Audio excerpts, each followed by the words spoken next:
Eu aí, Lucas, capítulo de número 15. Você achou? Achou aí Lucas capítulo 15? Versículo de número 11 em diante. Lucas capítulo 15, versículo 11 em diante, diz assim. E diz: um certo homem tinha 2 filhos, e o mais moço dele disse ao pai: Pai, dá-me a parte dos bens que me pertence. E ele repartiu por eles a fazenda. E poucos dias depois, o filho mais novo, ajuntando tudo, partiu para uma terra distante, e ali desperdiçou os seus bens, vivendo dissolutamente. E havendo gastado tudo, houve naquela terra uma grande fome, e começou a padecer necessidades. E foi, e chegou-se a um dos cidadãos daquela terra, o qual o mandou para os seus campos a apacentar porcos. E desejava encher o seu estômago com a comida dos porcos, e ninguém lhe dava nada. E tornando em si, ele disse: quantos jornaleiros do meu pai têm abundância de pão, e eu aqui estou padecendo de fome. Levantar-me-ei, eu irei ter com meu pai, e eu direi para ele: pequei contra o céu e contra ti. Já não sou digno de ser chamado teu filho, mas trate-me como um dos teus empregados. E levantando, foi-se para o seu pai, e quando ainda estava longe, viu o seu pai, e se moveu de íntima compaixão, e correndo lançou-se-lhe ao pescoço, e o beijou. E o filho disse: Pai, pequei contra o céu e perante ti, não sou digno de ser chamado teu filho. Mas o pai disse aos servos, pai disse aos servos: trazei depressa a melhor roupa, e vestilho, e colocai-lhe um anel na mão e alparcas dos pés, e trazei-me o bezerro cevado, e matai-o, e comamos, e alegremo-nos, porque o meu filho estava morto e reviveu. Tinha se perdido e foi achado. E eles começaram a se alegrar. Aqui você tem várias ministrações. Trouxe uma há pouco tempo sobre o filho que ficou em casa. Você tem a do filho pródigo. Mas hoje eu quero falar sobre o pai. Quem é esse pai? Esse pai da parábola de Jesus é o próprio Deus. A parábola diz que o jovem chega para o pai e disse: Pai, me dá a minha parte da herança. Eu quero a minha grana. Eu quero o que é meu de direito. Passando algum tempo depois que o pai lhe deu a sua parte na herança, a Bíblia diz que esse filho mete o pé. Eu começo dizendo para você onde que a gente entra nessa história. Amados, nós, por muitas vezes, pedimos as bênçãos de Deus para nos tornar independente de Deus. Muitas vezes nós recebemos bênçãos que Deus nos dá e nos tornamos independentes de Deus. Infelizmente, as pessoas usam até aquela frase, de quem não vem a Deus pelo amor, vem pela dor. Eu não gosto dessa frase, porque eu acho que Deus é amor o tempo todo. Mas nós vemos que as pessoas, elas não são tentadas a olhar para Deus, a buscar a Deus quando as coisas estão bem. Nós somos voltados a buscar a Deus, a lembrar de Deus quando as coisas estão dando errada, quando as coisas não estão indo bem. Aquele jovem estava num momento top. Ele pega a sua herança, ele olha aquela herança, aquela bolada, aquele dinheirada toda, e ele pensa: cara, para que eu preciso do meu pai? Para que eu preciso ficar nessa casa cheia de regras, cheias de leis? Para que eu preciso ficar nessa casa onde o meu pai controla tudo, onde o meu pai manda em tudo? Eu tenho grana e eu com grana eu vou ser o dono do mundo. E ele parte. Muitas vezes, Deus nos abençoa. Deus nos abençoa com saúde. Deus nos abençoa com uma família. Deus nos dá um bom casamento. Deus nos dá uma grana, um dinheiro, um trabalho legal, uma coisa que dá para a gente viver. Deus nos dá amigos. A Bíblia diz que tudo que é bom vem de Deus.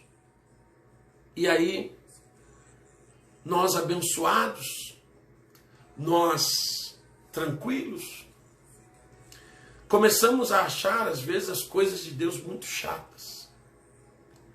Porque quando eu estou em Deus, quando eu estou ligado a Deus, eu paro de fazer um monte de coisa legal. E isso começa a trazer um peso, entendeu? Eu podia estar me divertindo mais, me alegrando mais, eu podia estar fazendo um monte de coisa bacana, e eu estou aqui perdendo meu tempo, porque eu tenho que ficar aqui. Porque diante de Deus, eu preciso ter uma vida de santidade, então eu não posso isso, não posso aquilo. E às vezes a gente pega as bênçãos que Deus nos dá, a herança que vem dele, e nos afastamos dele. E vamos para longe dele. E vamos viver a nossa vida do nosso jeito. Aquele filho, ele sabia quem era o pai dele. Ele sabia como o pai dele era importante, como era bom, como o pai dele era maravilhoso. E ele pegou a bondade do seu pai, aproveitou-se disso, pegou o que era a sua herança e foi embora. Ele não queria mais estar sob o domínio do pai. Ouça o que eu vou te dizer nessa noite. Cuidado você que diz que tem fé, que acredita em Deus, mas que não anda sob o domínio de Deus. Tem um monte de gente por aí que tem fé, acredita em Deus. Eu tenho muita fé, pastor. Eu acredito muito em Deus. Mas você não é dominado por Ele. Você faz o que você gosta. Você faz o que te dá na telha. Você pega as bênçãos que Ele te deu e vive a tua vida do teu jeito. E Ele mesmo fica com a sobra. E aquele filho vai embora. Chegou a hora de curtir a vida. E a Bíblia diz que ele gastou tudo dissolutamente. O que é isso? Gastou na zoeira. Rico, milionário, mulherada, amigos, carro. Deitou pelo. Ele foi o cara. Só que, meditando nesta palavra, irmãos, eu entendo o seguinte: a maior bênção que nós temos na nossa vida é a presença de Deus. De todas as promessas que Deus fez na Bíblia, que são milhares, a maior de todas elas é a que Ele diz assim: eu estarei contigo. Quando nós abrimos mão da presença de Deus, nós estamos nos afundando sem perceber. Aquele jovem, ele vai afundando, ele vai afundando, ele vai descendo. E chega um ponto que não tem mais dinheiro. Ele perde tudo.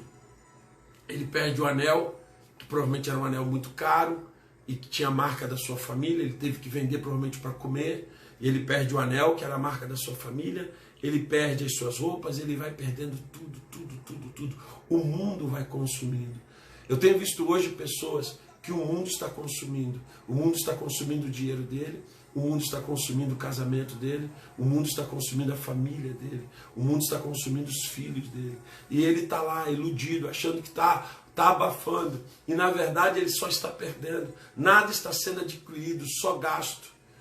Ouça o que eu vou te dizer. As coisas materiais, elas vão ficar todas aqui. Não adianta você juntar dinheiro nessa terra, não adianta você juntar bens nessa terra, se você não está juntando um tesouro no céu, se você não está gerando uma vida de intimidade com Deus. Você precisa começar a agradar a Deus. Aquele jovem vai, e enquanto deu para ele, ele, pelo orgulho dele, ele não se quebrantou, cara. Enquanto ele aguentou, ele segurou a onda. Por final, ele arruma um emprego. Tratador de porcos. Se fosse hoje, não seria se fosse hoje aqui no Brasil, não seria nenhum problema um tratador de porcos. Mas eu quero te explicar o que era um tratador de porcos em Israel. Judeu não come carne de porco. Então, na verdade, criação de porcos em Israel era uma coisa clandestina, obscena, suja. Porque o judeu considera o porco um animal sujo. Então, quando você adquiria um emprego de tratador de porcos, você não podia namorar nenhuma menina da sociedade judaica, você não podia ir a nenhuma festa da sociedade, você não podia entrar no templo, você não podia ir no templo, você não podia participar das festas, você era excluído, porque você fazia parte de uma coisa suja. Então, a sua presença para o povo trazia sujeira, então você era excluído. Então, aquele filho de fazendeiro, rico, poderoso, maravilhoso, que há poucos dias era um playboy riquíssimo, agora era tratador de porcos, na miséria. E ele arrumou um emprego onde o patrão não dava comida. E ele vai resistindo. E chega um dia que ele tinha tanta fome, a fome era tão grande, que ele olhou para a lavagem dos porcos, para aquela lavagem, aquela comida dos porcos, e ele sentiu vontade de comer aquilo. Tem muita gente hoje que está comendo lavagem de porco no mundo espiritual. Talvez na tua mesa tenha contrafilé, tenha picanha, talvez tenha até filé mignon na sua mesa. Mas no mundo espiritual, você está comendo lavagem. Porque às vezes no prato físico tem carne de primeira e dentro da mente tem desejo de morrer. Às vezes na tua mesa tem uma carne que custa R$50 o quilo, mas dentro do teu coração a vontade de largar a tua esposa, a vontade de largar o teu marido. Às vezes você está andando num carro que custa uma grana, você está bem financeiramente, mas no mundo espiritual você está totalmente destruído, comendo lavagem. Porque a tua família está te dissolvendo, a tua família está acabando, teu casamento está balançando, e você já não sabe mais o que fazer. Talvez hoje você tenha amigos, tenha boas roupas, posta lindas fotos no Facebook, posta lindas fotos no Instagram, mas no mundo espiritual, dentro de você já está comendo lavagem. Sabe por quê? Porque você não tem mais alegria, você não tem mais paz, tua família desestruturou, teus sonhos estão acabando, você não tem mais nada, você não sente mais alegria, você não sente mais paz, você não tem mais prazer, as coisas estão só acabando, só se destruindo. E aí você lança um monte de coisas nas redes sociais para mostrar que está feliz, para ver se alguém tem inveja de você. Mas se as pessoas soubessem como é que você está por dentro, elas iam ter medo.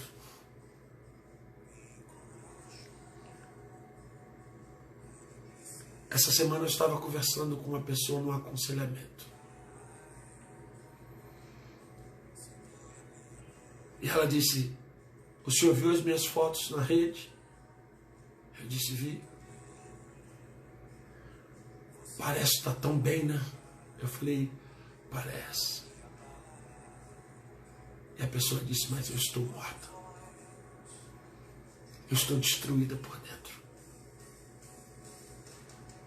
Sabe, aquele filho do fazendeiro agora era um tratador de porcos e com vontade de comer comida de porco.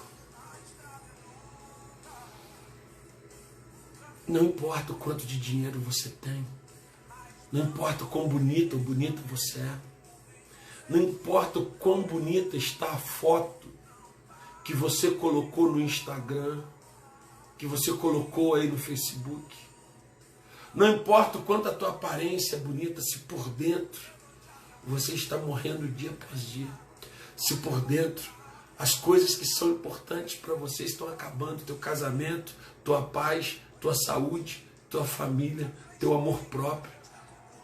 Pessoas que estão indo para o fundo, como aquele rapaz.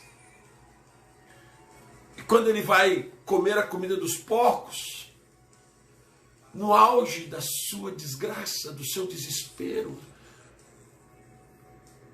Ele lembra. Os empregados do meu pai têm comida. Eu vou voltar, vou pedir perdão ao meu pai. Eu sei que eu não tenho mais direito de ser filho. Por que ele não tinha mais direito de ser filho? Porque naquela época, quando um filho pedia herança ao pai, que ainda estava vivo, ele estava rompendo relações com o pai. Ao pedir a herança a um pai vivo, é como se ele dissesse para o pai: para mim, você morreu e não tem mais nada, acabou nossa relação. Então ele tinha cortado relações com o pai dele. Ele tinha saído litigiosamente da sua casa. Ele tinha tomado uma atitude muito má. E então ele diz para aquele pai, ele diz para ele mesmo: eu não tenho mais direito de filho. Mas os empregados do meu pai, eles ganham comida. O meu pai deixa os empregados comer na fazenda. Eu vou voltar, vou pedir perdão ao meu pai e vou pedir a ele um emprego. Eu não tenho mais direito de ser filho, mas eu vou pedir um emprego. E ele volta. Ele determinou na mente dele. Ele sabia quem era o seu pai. Ele achava: meu pai é um homem bom. Eu não vou ter direito de ser filho, mas pelo menos um emprego meu pai vai me dar. E a Bíblia diz que quando ele chega, ele vai chegando na fazenda. Eu gosto de imaginar a cena, né? Ele vindo lá na fazenda, lá longe. A Bíblia diz que o pai o avistou. Ele não viu o pai o viu. Duas coisas que eu quero deixar bem clara para você aqui. O teu pai, aquele lá de cima, o Pai dos céus, ele sempre está te esperando. Talvez você rompeu o teu relacionamento com Deus. Não, pastor, não rompi não, continuo tendo fé. Não, para com isso. Você sabe que a vida que você anda fazendo, as coisas que você vive, Deus não tem prazer nelas. Deus não tem prazer nas tuas bebedeiras. Deus não tem prazer nos teus palavrões. Deus não tem prazer nas tuas atitudes. Deus não tem prazer nos lugares onde você anda. Deus não tem prazer nisso, você sabe disso. Deus não tem prazer nessa vida que você está vivendo, nessa angústia, nessa tristeza, nesse casamento destrutivo. Deus não tem prazer nas brigas. Deus não tem prazer em nada disso. Mas Ele continua te esperando. O que me deixa mais impactado com Deus é que Ele é santo. Ele é perfeito. Ele não erra. Ele é bom. Ele é justo. Aí eu, um ser humano, cheio de falha, cheio de erro, cheio de pecado, vou lá, me afasto de Deus, pinto os canecos, faço um monte de lambança, perco família, perco casamento, perco tudo, me arrebento todo. E Deus continua me esperando. Ele continua querendo que eu volte. Ele continua dizendo: volta, filho. Volta para mim. Não importa como você está, volte. Então a primeira coisa importante, o Pai sempre vai estar te esperando. E a segunda coisa, mesmo quando você não vê o teu Pai, o Pai está te vendo. Deus te vê o tempo todo. E Ele te ama o tempo todo. Deus te vê o tempo todo e cuida de você o tempo todo. E Ele te espera. E a Bíblia diz que o Pai viu o Filho. Não foi o Filho que viu o Pai viu o Filho. E a Bíblia diz que o pai correu. E sabe o que é legal? A tradição judaica, os historiadores dizem que na tradição judaica era desonroso um ancião, um velho correr. Então os velhos não corriam. Mas a Bíblia diz que quando o pai viu o filho, ele corre. Olha o que está escrito aqui na palavra de Deus.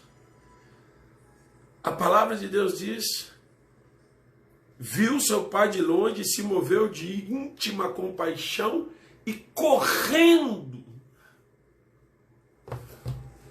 Era tanta saudade. Deus tem tanta saudade de você. De quando você orava.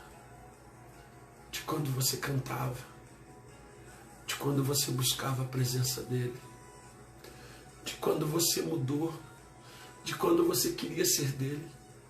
Deus tem tanta saudade de quanto você tentava agradá-lo, de quando você tentava fazer algo por ele e para ele, de quando ele não era só o teu banco, de quando ele não era só o teu médico, de quando ele não tinha só a obrigação de te ajudar, de te curar e de te proteger, mas quando ele era teu pai, tu queria abraçá-lo, estar com ele, cantar com ele, orar com ele, ficar com ele. Deus tem tanta saudade de você. E aquele pai corre. Ele esqueceu a tradição, ele esqueceu o que é certo e o que é errado, ele esqueceu isso. Ele corre. Ele estava movido de íntima compaixão. Eu já ouvi pessoas dizendo assim: Deus me odeia. Ah, pastor, tudo para mim dá errado. Sabe o que faz as coisas darem errado? É a tua distância de Deus. Não, peraí, eu tenho muita fé, eu sou uma pessoa de fé. Para com isso. Se tu subir lá agora na boca de fumo, vai ter um traficante com um fuzil na mão. E se bobear, aquele cara tem mais fé do que eu. Porque ele faz uma oração e vai trocar tiro com outro bandido. E eu nem fazendo 10 orações, eu vou sair com uma arma para trocar tiro com alguém, e ele vai. Ele tem mais fé do que eu e talvez mais fé do que você. Mas a fé dele muda a vida dele. Não adianta você dizer que tem fé se você não agrada a Deus. Não adianta você dizer que tem fé se você não é servo de Deus. Não adianta você dizer que tem fé se você não obedece a Deus. Você vai às vezes num prostíbulo. Talvez tenha lá uma prostituta que ore mais do que nós. Que ore de manhã, de tarde, de noite. Mas a fé dela não tira ela da vida que ela vive. Não tira ela da perdição onde ela está. Então não adianta só eu ter fé. Eu preciso assumir Jesus como Senhor e Salvador da minha vida. Eu preciso largar o pecado e assumir a paternidade de Deus. E dizer: Pai, eu prefiro a tua presença do que tudo que o mundo pode me dar. E aquele pai, quando ele abraça o seu filho, eles se abraçam, eles se beijam, e o filho diz para ele: Pai, eita, nossa, gente, eu só em pensar essa palavra, ainda não estou de chorar, porque eu imagino eu lá dentro vendo isso. Se eu estou lá nesse dia, eu ia chorar largado. E ele vira para o pai e diz assim, versículo 21, Pai, eu pequei contra o céu e perante ti. Eu já não sou digno de ser chamado teu filho. Ele sabia que ele tinha cortado a sua relação com o pai. Ele sabia que ele tinha afrontado o pai. Ele sabia que ele tinha magoado o pai. Ele sabia que ele tinha desonrado o pai. Ele sabia que ele tinha feito um grande mal contra o seu pai. E ele disse: Pai, eu pequei. Eu já não sou digno. E ele ia falar, ele ainda ia falar: faz-me um dos teus empregados, pelo menos. Mas automaticamente, quando ele fala, ele demonstra ao pai uma coisa maravilhosa. Ele está dizendo para o pai dele: pai, eu estou arrependido. Eu estou arrependido de ter saído da tua presença. Sabe, pai, eu achava a tua casa chata. Eu achava o senhor chato. Eu fui ser feliz. Eu fui beber, eu fui zoar, eu fui me drogar, eu fui viver tudo que o mundo tem para me dar. Mas hoje, pai, eu descobri que eu só me destruí. Sabe, pai, se eu pudesse eu não faria isso. Mas eu já fiz. Eu já não tenho mais direito de ser teu filho. Mas o que eu vou dizer para você nessa noite: nenhum de nós, nem eu e nem você, temos o direito, por merecimento, de ser filho de Deus. Ninguém tem. Mas pelo amor dele, pela graça dele, pela misericórdia dele, todos aqueles que declaram a Jesus como Senhor das suas vidas, todos aqueles que se arrependem dos seus pecados e se tornam uma nova criatura e dependem agora de uma presença de Deus, todos aqueles que abrem mão do que faziam e se arrependem, dizem: Deus, eu quero começar algo novo na minha vida. Todas as pessoas que fazem isso, elas recebem de Deus perdão. Perdão. E é por isso que Paulo, escrevendo na carta aos Coríntios, ele diz assim: se alguém está em Cristo, é nova criatura, as coisas velhas já passaram e tudo se fez novo. É por isso que você vai ver pessoas que eram alcoólatras e que hoje não bebem mais. Pessoas que eram viciadas em cocaína e que hoje não cheiram mais. Homens que tinham amantes, várias mulheres, e hoje são fiéis às suas esposas.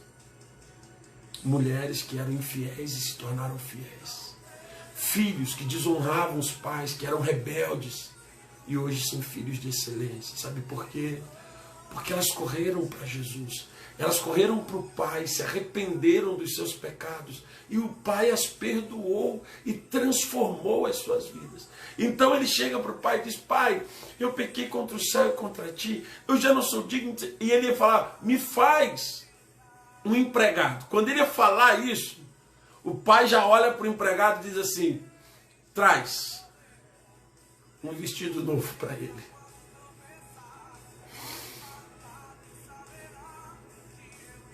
Porque o vestido representava a classe social. Ou seja, ele vai voltar a ser da alta sociedade. Ele é meu filho. Traz o anel, que naquela época era a identidade de uma pessoa estava no anel, que dizia de qual família era ela. Então traz de volta, traz um anel para ele. Traz sandálias. E matem o bezerro cevado, que era um animal preparado para dias de grandes festas. E o pai fala uma coisa linda: esse meu filho estava morto e reviveu. Estava perdido e foi achado. Deus nunca abriu mão de você. Deus nunca vai abrir mão de você. Deus nunca vai aceitar perder você. Você estar em Deus é uma escolha. Mas você nunca vai achar um pai que te ama como Deus.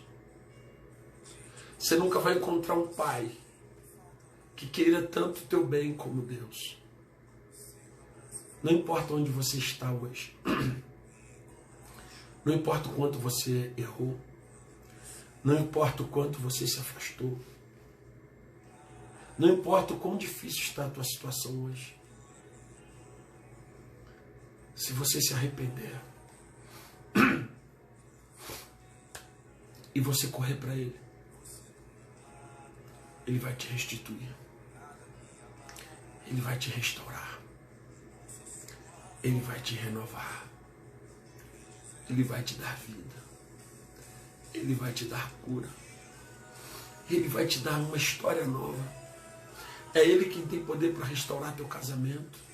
É Ele quem tem poder para restaurar a tua sorte. É Ele quem tem poder para mudar a sorte da tua família. É Ele quem tem poder para te curar. É Ele quem tem poder para mudar toda a tua vida. É Ele quem tem poder para te salvar. É Ele quem tem poder para alegrar outra vez o teu coração. É Ele quem tem poder para outra vez te fazer sorrir. Não aqui, mas aqui. É Ele que vai tirar a tristeza e o vazio que tem dentro da tua alma. É Ele, o Pai, que vai preencher e te restituir tudo aquilo que te foi roubado. Porque quando o filho chega e encontra-se com o Pai restitui para ele tudo o que ele perdeu. O propósito de Deus com a morte de Cristo Jesus foi restituir ao ser humano tudo que o ser humano perdeu. E eu profetizo hoje sobre a tua vida que o amor desse Pai está chegando até você através dessa live. Ih, pastor, eu estou longe demais. Eu estou afundado demais. Está ruim demais para mim. Estou sozinho, ninguém mais me quer e já era. Ei, hoje ninguém está nem aí para mim, eu só fiz... Ah, deixa para lá. Ei, deixa para lá não. O Pai continua te esperando. Tem vestes novas para você. Tem um anel novo com uma identidade nova para você. Não importa se hoje o mundo te chama de drogado, maconheiro, vadia, maluco, doido. Se o mundo te chama de destruído, de neurótico. Não importa se hoje as pessoas te chamam de depressivo, de louco, de angustiado, de triste. Não importa qual o nome que você tem hoje, que as pessoas te conhecem hoje. Deus tem para você o nome de filho. Porque Ele sempre vai ser teu Pai. Se você o receber. Se você se arrepender dos teus pecados. E confessar a Cristo Jesus como Senhor da tua vida. Se você buscar em Deus uma vida nova. Ele tem para você restituição. Ninguém te ama como Deus te ama. Ninguém te quer como Deus te quer. Eu não estou falando de religião. Você viu pregar religião? Você viu falar da minha religião? Minha religião não salva ninguém, não. Tem um monte de gente dentro da minha religião perdidinho. Eu estou falando de um Deus que não pode ser visto, mas que pode ser sentido. Um Deus que está aqui agora, mas está aí também onde você está. Que te ama, que te quer bem, e que está te esperando de braços abertos e dizendo, vem, vem meu filho, porque eu tenho para você restituição. Não dispense a proposta desse Pai. Vem viver a restituição de Deus. Eu quero nessa noite convidar você a repetir uma oração comigo. Você que nessa noite está ouvindo essa ministração, você que recebeu esse vídeo, de repente você fala, cara, esse cara está falando para mim, isso aí sou eu estou nessa situação. Você não está na minha igreja, não está lá no templo, mas nós estamos juntinhos agora através dessa live. Eu quero te fazer um convite. Entrega a tua vida para Jesus. Volta para Jesus agora. Pastor, mas eu estou muito longe disso, eu nem sabe. Não. Ei, hoje, agora. Não era para você estar ouvindo essa live e você está. Eu estou a uma distância enorme de você fisicamente. Mas Deus está aí contigo, está aqui comigo. Eu quero te fazer uma proposta nesta noite. Arrepende-te. Deixa para trás o que já passou. E começa hoje em Deus uma vida nova, uma história nova. Eu quero convidar você que deseja hoje entregar a sua vida. Pastor, mas eu nem estou na igreja, eu sei. Mas você pode estar em Deus. Eu quero convidar você a fazer essa oração comigo. Repete essa oração junto comigo. E entrega a tua vida para Jesus. Talvez você já esteve na igreja. E foi um tempo bom. E foi um tempo maravilhoso. Foi um tempo de cura. Foi um tempo ótimo para você. Mas aconteceram coisas, você se decepcionou, aconteceram coisas e você saiu. Hoje é noite de você voltar. De recomeçar em Deus. De reativar uma caminhada com Deus. Dizer, Deus, eu quero te servir. Eu quero ser filho, eu quero estar na tua casa. Então ore comigo. Repita essa oração que eu vou falar ela pausadamente. Ora comigo e diz assim: Senhor Jesus, nesta noite, eu confesso que Tu, Jesus, és o Filho de Deus. Eu te peço, Pai, perdoa os meus pecados. Eu me arrependo dos meus erros. Pai, escreve meu nome no livro da vida. Lava-me, purifica-me e me restitui com a tua presença. Nesta noite, eu te entrego a minha vida. Entra, faz morada, habita em mim. Porque nessa noite, Deus, eu começo uma história nova. No nome de Jesus. Amém e amém e amém. Você fez essa oração junto comigo? Então que Deus te abençoe poderosamente. Seja bem-vindo à família de Cristo. Seja bem-vindo à casa do teu